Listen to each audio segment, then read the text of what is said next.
কেমন আছো তোমরা?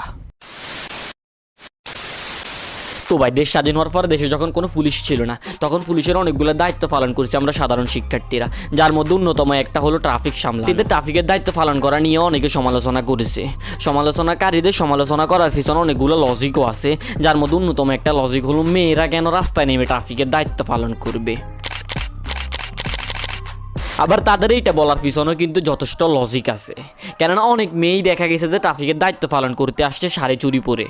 মানে তাদেরকে দেখে বোঝাই যাচ্ছে না যে তারা কি ট্রাফিকের দায়িত্ব পালন করতে আসছে নাকি পার্কে ঘুরতে আসছে। আর তাদের মধ্যে অন্যতম এক মহিষী নারী হচ্ছে, যাকে আমি ভিডিও শুরুতেই দেখাইছি, আর তাকে অবশ্য আপনারা এতদিনে চিনেও গেছেন সবাই। ভাই এখানে ভিডিও করার জন্য আসছি, ভাইরাল হওয়ার জন্য। শুন ভাই, আমি আগে থেকেই ভাইরাল, এখানে ভাইরাল হওয়ার জন্য আসছি। অ্যাবসলিউটলি রাইট, আপু আগে থেকেই ভাইরাল, কেননা আপু তো ইডেন কন্যা মানি যে ভাইরাল গার্ল, এটা তো বলার কিছু নেই। তো ভাই এই ভিডিওতে আমি তোমাদেরকে এক্সপ্লেন করবো যে আপু আগে থেকে কিভাবে ভাইরাল হয়েছে, মানে আপু করেটা কি যেটা করে আপু আগে থেকেই ভাইরাল।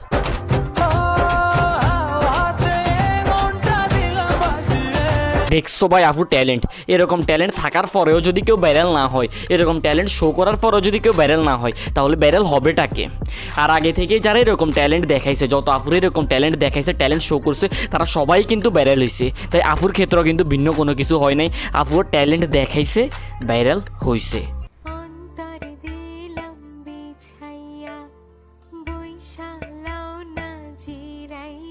আপুর ভিডিওর ব্যাকগ্রাউন্ডে বাজা গানের লজিক আর আপুর ট্যালেন্ট দুইটাই এক। ট্যালেন্টলেস ট্যালেন্টেড, লজিকলেস লজিক। দরকার হইলে জামাই রে বাঘের মুখে দিয়ে আসমু, তবু অন্য বেডের হইতে দিমু না। বইন আগে জামাই বানা, দেন বাঘের মুখে দিয়ে আসার কথা চিন্তা করিস, কেননা ভাই আমার মনে হয় না যে কোনো সুস্থ মস্তিষ্কের কেউ ওর বিয়ে করব। বইন বুঝ, ট্রাই টু আন্ডারস্ট্যান্ড, তোর মতন মেয়েরা ওয়ান নাইট পার্টনার হওয়ার জন্য পারফেক্ট, সারা জীবনের জন্য জীবন সঙ্গী হয়ে যাওয়ার মতো মেয়ে তোরা না। দেখছো ট্যালেন্ট, সে কিন্তু বুঝছে যে কি ভিজাতে হবে, কি ভিজালে কি দেখা যাবে, আর কি দেখাইলে মানুষ ভিডিও দেখবে। She is a really talented girl. আপনারা লিডিং কন্যা বলে কথা, ট্যালেন্টেড না হয়ে যাবে কোথায়।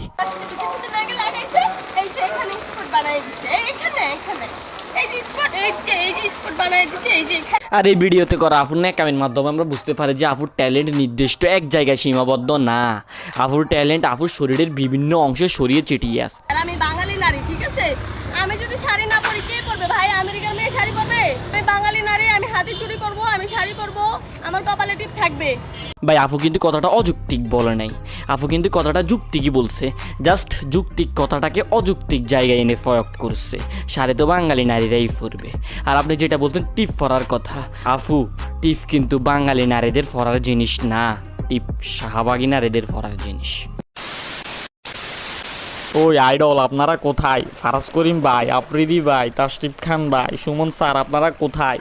আমরা নোয়াখাইলেরা তো বন্যায় বেসে যাইতেছি। ওই নোয়াখাইলেজ ওয়ান্ট ইউর হেল্প, আমাদের জন্য ত্রাণ নিয়ে আসেন প্লিজ। আমরা এখন আপনাদের সাহায্য কামনা করছি, বিকাশ নগদ নাম্বার দেন, মানুষ টাকা পাঠাক আমাদের জন্য।